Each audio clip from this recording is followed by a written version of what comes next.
Macam ni lah kehidupan orang meniaga buah. Tengok, buah rambutan ada, buah jambu, batu pun ada. Tengok, pilih, timbang, packing. Beginilah kehidupan seorang peniaga buah di dalam TikTok. Ni yang siap dah ni. Siap packing dalam kotak. Oh, jual buah lah packing dalam kotak. Oh, bukan kata ni macam dapat, macam beli vacuum. Jual buah sekarang ni bubur dalam kotak, macam beli vacuum. Tengok rambutan packing dalam kotak macam ni. Oh, kemas oh. Jambu pun macam tu kok, packing dalam kotak. Semua jualan TikTok lah ni. Nak beli apa mau ada dalam TikTok. Buah pun ada. Tak payah nak pergi petik di pokok .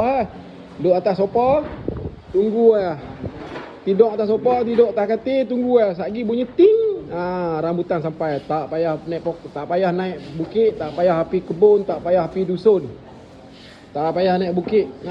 Duduk atas katil, duduk atas sofa, bunyi tin, rambutan sampai, tin, durian sampai, tin, jambu sampai, tin, petai sampai. Semenjak ada TikTok ni, dia dahsyat zaman sekarang.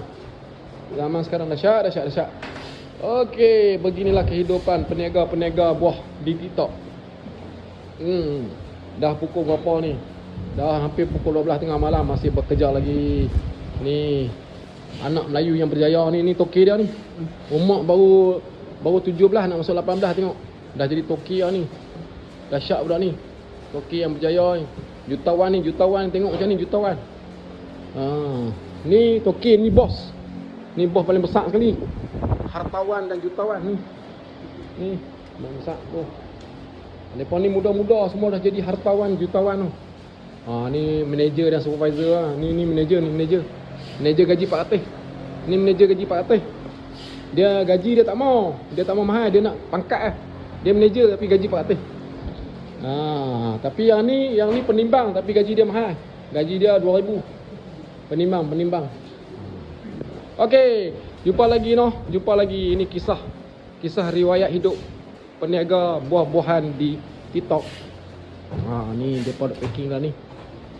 Ni bahagian packing ni. Bukan bahagian packing, bahagian seal kotak. Seal kotak ni dia. Dahsyat. Tahniah anak muda Melayu yang berjaya. Tahniah dapat semua. Okey, bye bye.